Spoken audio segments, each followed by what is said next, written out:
Me oleme Tallinna Looma- ja Komposteerimiskeskuses. See keskus on töötanud juba paar aastat ja täiesti edukalt ja täiesti asjalikult asi toimib meil siin. Asja mõte on ju väga lihtne, kõik see, mis varem looma jättis prügimäele, siis nüüd me üritame selle kõik ilusti mustaks mullast muundada. Ja kogu protsess võtab meil aega siis umbes 14 kuud. Selle aja jooksul siis kõigepealt valatakse komposteerimiskeskuses suurde segaajasse kogu see hea kraam, mis tuleb sõnnik erinevatelt loomadelt, kaasa arvatud ka elevantidelt, mis on väga tähtis. Söödajäätmed, allapanu, hein ja põhk segatakse seda ühtluseks massiks ja hilisemalt transporditakse siis komposteerimisplatsile.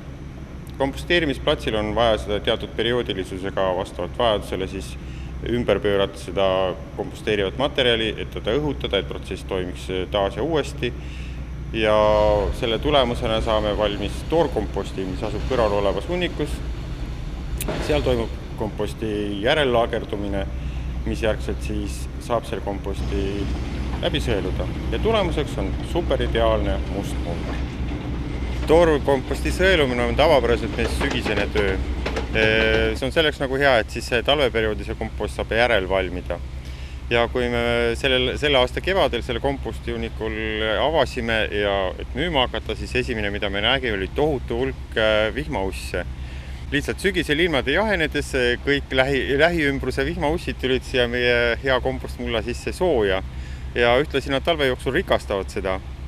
Nii et lisaks tavapärasele kompostmullale võib seda nimetada ka mingil määral vermikompostiks ehk siis vihmaussi kompostiks. Ja kuna meie kasutame siin oma suures vabrikus siis komposti tegemiseks segajad, siis kodukomposti valmistajatel on täiesti tavapärane nõuanne, raamatutarkus. Üritage oma komposteeritavat materjali alati kihistada, et ei oleks teil ühesugune materjal üksteise otsas väga palju laotud, pigemini siis kasutage vahel orgaanikat ja vahepeal võib-olla mingid rohujäätmeid, miks mitte ka ekskremente, loomade omi.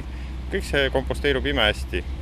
Ja koduse komposti puhul veel, et ei ole tingemata vaja tellida suurt masinat, mis teie väikse komposti ära sõelub, aga seal piisab sellest, kui te kodus oma komposti teatava regulaarsusega lihtsalt ümber tõstate. Võtke hark ja keerake ta teistpidi. Kompost saab sellega õhku juurde ja bakterid saavad paremini elada ja protsess toimub oluliselt kiiremini. Ja selline näeb välja nüüd üks tõeliselt hea kompostmuld. Sõmer, hästi vett imav, toitainete rikas. Enamikele taimedele meeldib selline muld.